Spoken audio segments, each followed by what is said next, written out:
Ebusham for aha Ghana Asem TV GH. Mesra like, comment, subscribe, turn on notification no, so that anytime videos of this nature are uploaded, you'll be notified. Ebusham for NDC for baby in SC because mami ase mama bekano. The description I maybe man no for many of you to know her no. And you mean America. NDC for baby.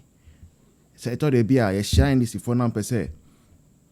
Omu bomb executives dinsa na. Sometimes because me NDC mean me home. So sometimes they use description say oh say side chick no we girlfriend no mommy and I say oh no my train pinano. So that is the way people actually omu describe it right. And the mommy way do not them no as mama ex-girlfriend. Your friend Anita Disoso. Now, mami no Voltarian. Yeah. Voltarian, me krum. Aba monta beka sembi. Or see. Say His Excellency John Dramani Mahama anhwe ya. Demonstration bia onu eye Anita Disoso no be ye edit John Mahama no. Or be dream wa on ti asieda. Essence ni ma menu boy fuan kasa. Ma menu say onu on ti asie say omo abre sa enne nyamia dom NDC aba back to power. Now NDC aba back to power as say there as say dia nenu bi na obi antimidi bia. Afei slay queens for kwa any nkrofo na mo say omo MPP for omo defective by NDC mu last minute. Any can say nkrofo claim some you neutrals omo pe na munya dwane no di. Ma me say on ti ase. Onu kra oye former sweetheart kra na baby ayede mano no. See would o abre say you use obi omenti because population council be titina. So what me come meeting na man no 500 cities say onji. Say to say to about me mus kan sa no the man driver said who the farm now we record you why. E we say for niama ekoso NDC mu. Niama akoso NDC mu ankasa. Entina da bia na meta catch MPP for say ya munto mubo. NDC for no enye say niama akoso ba eyemre Musa say mami we aba but Ayɛka. So no an ka say say mama Jaina oyana appointment fun oya zane toti me tina ho onya appointment na the appointment come Ambassadorial. Sansa wo 20 or his be brinti. Musa say o mo na aba but Ayɛka. MTP take course. Let's hasten cautiously and quietly. I thought they be let's think more about unity and more about strategy towards 2028 election than we are teaming, we are coming, we are can say, Debbie. NDC is on the way of self-destruction. NDC, no, a ticking time bomb. By the time we realize now blasting. Now we crown almost flag bearer election yan start you. Start here. Hold on, beti asem. Ete mubo. MPP mubo. Ebusham let's go and listen to your mommy Anita the so. Anita the so. I didn't hear that. But before then, Ebusham for your Rezi fans no for Air Studio. Who total cost near 25,000. We record dollars more $2,300. And then papa baku frame me old soldier. I say sikanu musi monya say me see $200. Was stress I say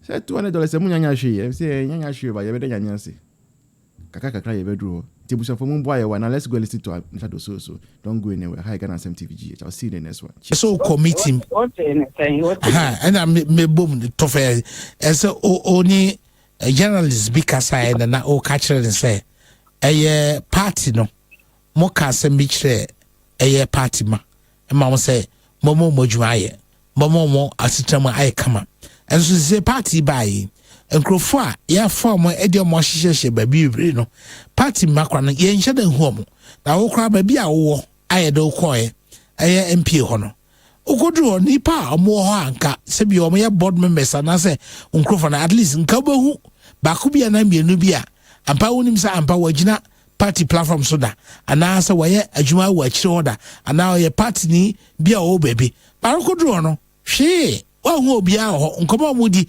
different eno achi ba ko bi so we late ugodru ha I was energy 500 efa kwe board member 5,000 yes anka yes ka bebre and 5,000 I get 5,000 what yeah start you do on ma 500 I get 5,000 yo and matiso do ana titi kana boy that be that means 5,000 titi kana o bonus ano Ghana say when they young anti ebasa no wabam krabu se na afi o man ensam Ayɛka kire yen nya gide Ghana fo tudi akire ekono ye assistant kakra ndi da pasa o twe party no adwen sisi se bo ye the promise na koyo promise ye deviate afru ho enti monso na monkanya mo ho na nsam Ayɛka kire adofo no a mo nya gide we mu no monsan famra sana na mi fi se tofabo no etie and that's the next year it's new for you. Tanya I would say no sa na ya call party no manya na 79 ton I mean where is the secondary school pompo and you remo abistine and san e binum kra ye wo mo e na wo mo so mo be san yo ninyi ya kra no me was 65 me cost 66 years me na kwala me ho na efe me na ho de efe photo ya ye shows is ya efe o ba so huru me oh na we ye photo bi atu o sha ta de kokko efe ayi politics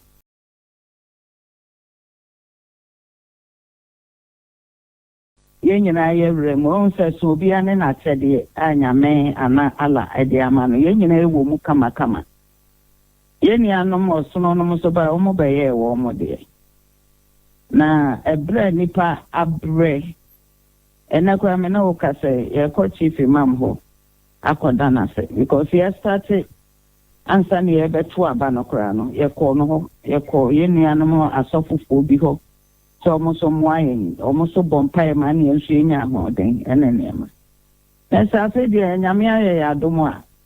Now, ye mano, ye nianomono, ye who na MPP for na did do.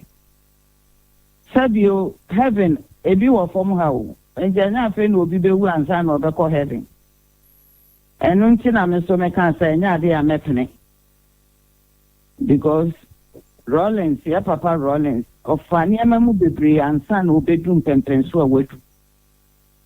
Miss Messa, me femuna medum pempenso med because oh yeah, dear, baby or one who bachelor no woko in him, no woko in him sanity.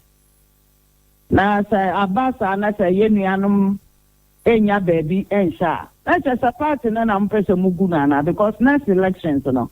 Omo maybe ombaka so bias obiabaka so onto aba wo ni prayer na begu me ha na makamu omo dance om de ye se ma wo de ka bia me se munya abotre ente no so obi sa me a sa na mekan because anya heaven ni ekọ ni akọfa nkrofo abehihye ba ku bi kura sa ma me bu afu kura enra obi di video bi kire me a musicians ni bi ne nkrofo ni bi na omu tia ye ne de omu akọ abrochire no mu see ye na wo so mu nko bi daw no mu see ye na wo hwe ne wo mu ye na me say NDC pa ana mo ja mo megu o ene sa na e ma no enju bi sa me ame de no kura no wo ho a me meka because Ghana tonso obi a ne papa etutu no mo wo bre ansa na Ghana toni ni ni anu nyina na mo enra na me say ye be ma ni bibi enya Ghana tono mo na wo so mo nya appointment kanen ene atama se ma ena atama se ba no so me tie ne se ma na appointment Me tiatia mu a me kasa fe no mo ho po mo ye sa na ye ade. Enti ubi sa me a politics ni ye heaven cra politics wo ho ada so be du obun samacha na obi di nyame ati. Enti ubi sa me a me ne me kan say ye mpanyimfo no enyi wo mu mfrim. No mo fa nkrofo nhye mu ubi so obi ho se woni pakrobo wa ne ode be ma no fama no. Because the person party ni begu na chine bi ebeka say na JDM ba ye wo ko dabi because papa no wa ye bi e free baby o fi ebe so pepetu owadu na minim say nya na nkrofo nko na ye den ono no nyi ne say ne din ka ho na nkrofo ni bi na ye business wo ho nti na ubi sa na me kan na say omunyi MPP for free bi na sa demonstration bi ebesi Ghana ha no ni medley Kosiam Tenesa, and then Kwani ever heaven apple, and so be some and walk on. Na honorably say a basse, say be a baby ho, na ebia nipana or hono or special skills be, I be an assas skills no, and shall any a NDC more. Sela is a so kwana, na ebrim so I can say a bassa na. Yan chichire o mine nemo we go nipa be so o moto aba edema NDC bia omunye card bearing members of the NDC, but because of the manifesto NDC representing entity omunye GDS stronko e wo NDC mu nti ampa ebia na omunye party members a wo hu omo e wo adwabo ase any platform so, but they work for the NDC. Me da se bebre ni wo kan e no kwe. But I don't trust any Sanya Manning and Famo. And I did not say free from Ansana do so. And so almost no more branches and no more break. And it's just a one the penny be appointment. I almost a bedroom almost. I think be ever you may fancy ever raging cry, which may almost 10 or 15 cry. Almost so the baby beshisha baby, not pay MPs no so you be the cacrom or almost so the other. Boy, woman, not pay almost for money NDC. If I saw you, dear pa. Now a bassa now, almost so many NDC for now, one with the information and also on the boy. No, almost one more movie. Young Casua more movie in too. Nembo other year not stabile. A commodore, a commodore okra, now one ma okra media, no edge will mow. Yan Samani. Debbie, and Yanessa. Debbie. Young Casa more a binumo. But a dog a Dawson. Now, me and sending a message from 79 Basin, my national women organizer, my deputy national propaganda, my national vice chairperson. What the Marco baby? I'm a 500 Ghana. Efe. Na ano na saskana akatua na say setting allowance ana. Anya be anya say for baby na. Say O setting allowance. E ba bia o free a wo call. Omon kwan enim. Aden. Ba ku kra so ku me. Group no ye nyina echa me hu NDC ni ba ku wo. Ba ku kra nim na me ponkra makasa me nia. Ade na ekoso na ete say ye mfi adwen ne say. Yanya de say bin see that. E wo Ghana ha. Enti me da ni America na say, efie bia ni ho MPP ni mu NDC ni mu. But obia ne na ideology enti no say bia say ni say was say wo maso o sort wo out. I can say oh say we say. Roger Mahama yo, akuda say na kan ye 2014-2015. Enso so ye nipa boni ni nti o se na na do nso nkotenem. Na do ba ye okotenem. Eni ase engine ejakoto mu wo soro ho baabi. Now I can only imagine how they were feeling in the flight. So with this aeroplane it took a jada engine. Nyamia ne di ohun afofie ne di omu si fom. E di omu si fom ye ya okude to se na na do nkotenem na engines na emiensa. Eti ba ku eja to mu a enye hwe. And that the friend is saying whatever it is, the aeroplane is in pristine condition. Where do you see pristine condition? John Mahama sunya akukudro wo plane na watena mu ama na nka ekoku onu susu ka se onu tena mu wangu enti na nado nsu ntram enti the plane is still in a pristine condition. Enso John Mahama dey also ntena mu okotena ni nua die mu efise onim e me sure se ni ase akunu kura o si plane on ntena mu da e ya se me ekoto amane bo amanom enti mu ya President Mahama den sa plane we on ntena mu eti ji so de aniwo aniwo no pen ne secretary ono a ne wafa so se ni nua be Makalistos Mahama no mbe trotro letters tintintin letter no munya ya nko mbe pacho so mo pacho we yeye na nka Ghana for mo nti ase say by November plane ni bi beba plane ni dia beba o na President Mahama obetinam so ye di adapa atwa ni duabo ni mpaebo bedi wachi efi so ye nipa boni ni wujo Mahama na mu wo ye nipa boni ni ena wo wachi di for akokuta to abla kwa so ye bayi bunsam wo so bayi kukuo se nyanado di owu nanado di onye nipa se ye nanado di oni ni a owo plane mebo a enti ono di onkofru no owu eti ye mpaebo ye di bedi wachi no plane wonim se nye enso so yonko di onfru no owu eti aye se ni wu asoa mo na mani ewu na mo koto bi aba mo koto mra wo yusu ni 2 years na President Dr. Baumia onu so ba be yusu. Meanwhile me so metu Dr. Baumia fo wetu kwan oba me ne kasa me kasa boss mesraw wo nuanu mema wotwe o Dr. Baumia omo ye 8 men at least ni nuanu 2 bi mpe plane nto omo anto aye betwen obeye president a first 1 year ye beto planes Dr. Baumia nuanu 2 ohun kitwa no wo mu or the Jake Baumia o ye fine man wo se de bia no di nachi ni nua kitwa no Jake say wonya bad ti Jake say me hu na meka che no so Uncle Jake as it is get ready Dr. Baumia ye president clean Jake beto plane simple tie afa ya ni ya panyin susu wo ho ye friend Uncle Baba Jake to na Uncle Baba nti Jake beto cute medium one ye fa nipa be 25 na Uncle Baba nso atoka kraka ne ye fa nipa 50 na ye tu kwan ya ye nyina ya tenem because Dr. Baumia nso ye nipa ono so ye Ghana ni na nado na enya plane onu kra change on Mahama onu wonua mema no change on Mahama enti ne ma onu to ye wi ane makọhwehwe doctor ne haji omo first born o ye girl nice girl so ye ne masters so wi a omra ne ye hwe ne ye beye me onu sei haji ama me chance asa baba wa ne mese ne papa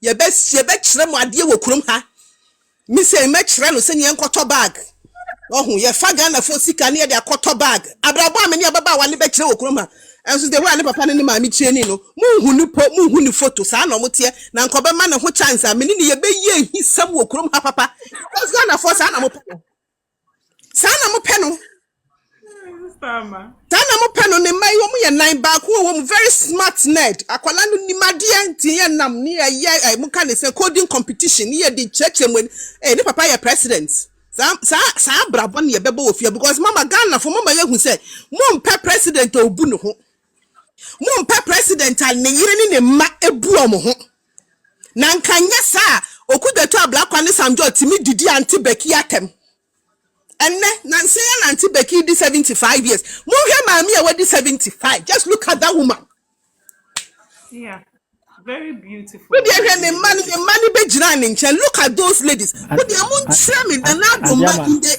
8 years amoti na do madin wo baby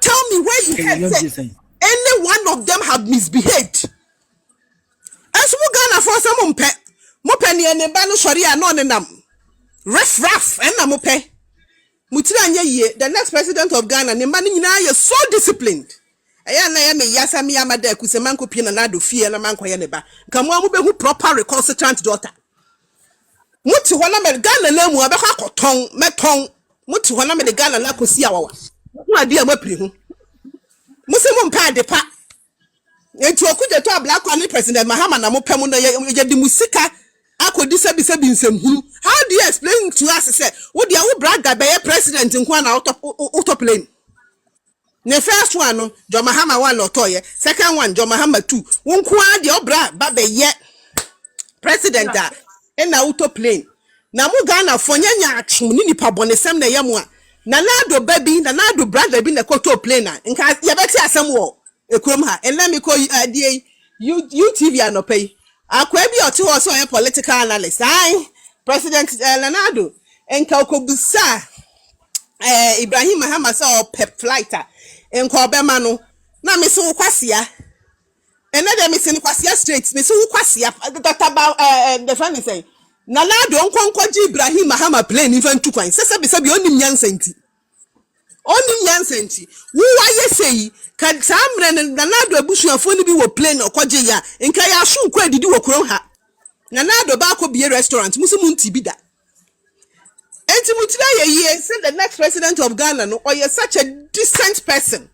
Dr. Baumia is so decent and so disciplined. The Maya disciplined, the Yiri disciplined. Ninya Manum disciplined. The Bushiani normally disciplined. Oh, can so much about to firm. Every day, buy a news item, because mo Ghana for moon peace. Moon president and if you are someone president and if you a whole demon Joma have been a mope. Now Ibrahim Mahama Badam baby, no, you're racing. And this is your age. You should be in the university. You should be educating yourself. We are car racing. But you're boxing. Or no and you're no sharaf, no quiet boxing. Mubusan is in the school. I didn't quite broach your ear. Mamma, my uncle can't send Wokrumha. But the Ghana for Musumo Penano. Ain't Yanuna Mania.